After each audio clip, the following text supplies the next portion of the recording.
क्रिस्का recording studio Ekangar सराय। केला देव पूरा दुनिया गे,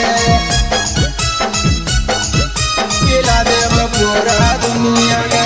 राइफल के नोटा से टंगवा छौड़ी केला देव पूरा दुनिया गे। राइफल के नोटा से टंगवा छौड़ी केला देव पूरा दुनिया गे। अगर राइफल के नोका से टंगवा छौड़ी हम ही तोहर ओढ़निया गे। राइफल के नोका से टंगवा छौड़ी हम ही तोहर ओढ़निया गे। कोई न कुछ बोलतो गे छौड़ी हिला देव पूरा दुनिया गे। अगर कोई न कुछ बोलतो गे छौड़ी हिला देव पूरा दुनिया गे। हमें तही रंगदारे घरा के कौजू तोर बोलतो बहिनिया गे। हमें तही रंगदारे घरा के कौची तोर बोलतो बहिनिया गे। राइफल के नौका से टंगवा छौड़ी हिला देव पूरा दुनिया के। राइफल के नौका से टंगवा छौड़ी हिला देव पूरा दुनिया के। हिला देव पूरा दुनिया के, हिला देव पूरा दुनिया के। राइफल के नौका से टंगवा छौड़ी हिला देव पूरा दुनिया के। राइफल के नौका से टंगवा छौड़ी हिला देव पूरा दुनिया के। आया हमर माती भटक लौगे छौड़ी भटका देव शमशान में।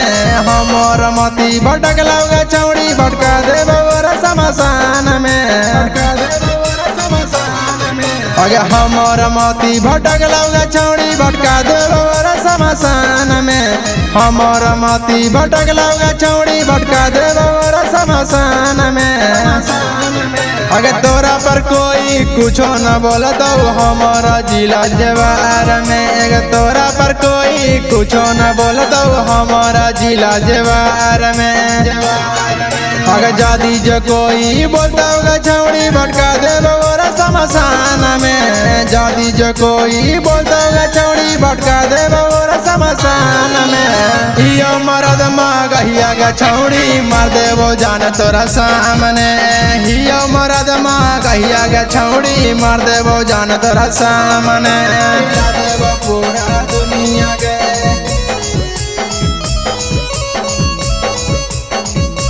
क्रिस्का रिकॉर्डिंग स्टूडियो एकंगर सराय। राइफल के नौका से टंगवा छौड़ी हिला देव पूरा दुनिया गे।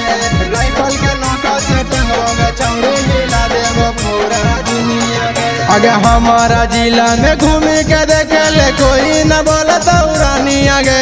नालंदा जिला में घूम के देखे ले कोई न बोलतो रानिया गे।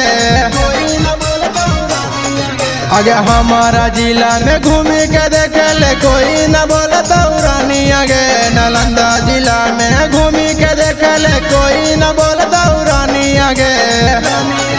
अगर राइफल का नौका से टंगवा ओढ़निया हम ही चिखबो जवानिया गे। अगर राइफल के नौका से टंगवा ओढ़निया हम ही चिखबो जवानिया गे।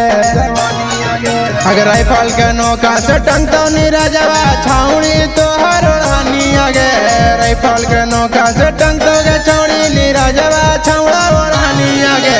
दिन दहाड़े रिपुआ छौड़ा चिखत तोरे जवानिया गे। अगर दिन दहाड़े रिपुआ छौड़ा चिखत तोरे जवानिया गे। अगर राइफल के नौका से टंगवा गे छौड़ी हम ही तोहर ओढ़निया गे। राइफल के नौका से टंगवा गे छौड़ी हम ही तोहर ओढ़निया गे। कोई न कुछ बोलतो गे छौड़ी हिला देव पूरा दुनिया गे। अगर कोई न कुछ बोलतो गे छौड़ी हिला देव पूरा दुनिया गे। क्रिस्का रिकॉर्डिंग स्टूडियो एकंगर सराय।